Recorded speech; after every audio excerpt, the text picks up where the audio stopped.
और चलिए आपको सीधे गया जी लिए चलते हैं। सीएम योगी आदित्यनाथ क्या कुछ कह रहे हैं, सुनते हैं। के लिए क्यों मोहताज हुआ? बहनों और भाइयों, पहले कांग्रेस ने, फिर आरजेडी ने यहां लूटा, पहचान का संकट खड़ा किया,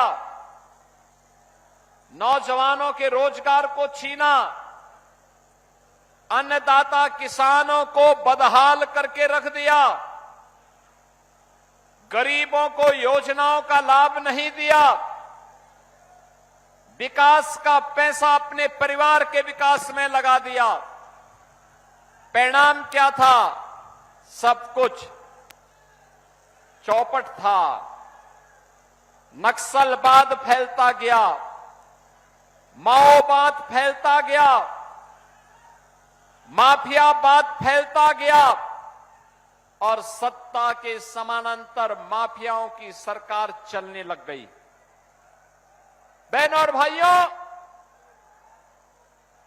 जिस बिहार ने भारत को नेतृत्व दिया था, कांग्रेस और आरजेडी ने उस बिहार के सामने, उस बिहार के नौजवानों के सामने, बिहार के नागरिकों के सामने पहचान का संकट खड़ा किया।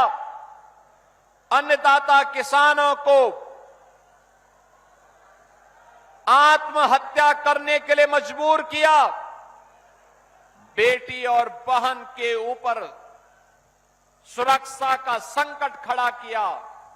और जब भी कानून व्यवस्था खराब होती है तो युवा परेशान होता है रोजगार के लिए, बहन और बेटी सुरक्षा के लिए परेशान होती है, व्यापारी अपना व्यापार समेट करके पलायन करता है, बाहर का कोई निवेशक नहीं आता है और परिणाम होता है विकास बाधित हो जाता है।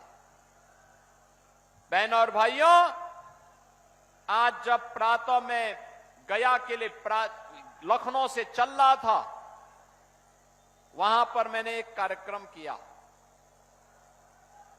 उत्तर प्रदेश में आरजेडी और कांग्रेस का एक पार्टनर है समाजवादी पार्टी। समाजवादी पार्टी का एक वहां पर माफिया था जो उसका शागिर्द रहता था।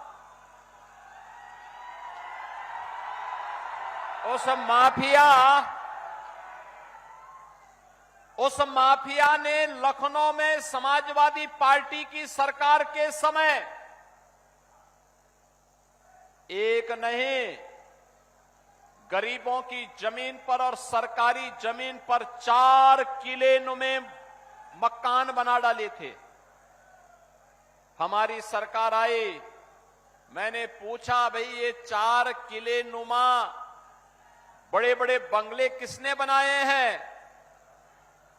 तो लोगों ने कहा कि फलाने ने। मैंने कहा भी ये तो कुख्यात माफिया है। लोगों ने कहा हां। तो मैंने कहा फिर बुलडोजर की कार्रवाई हो जाए ना। और बहनों और भाइयों, आज मुझे बताते हुए प्रसन्नता है, हमने उस जमीन को पहले प्लेन किया और फिर उसी जमीन पर गरीबों के लिए आसियाना हाई राइज बिल्डिंग बना करके, ऊंची बिल्डिंग बना करके गरीबों के आवास बना दिए गए।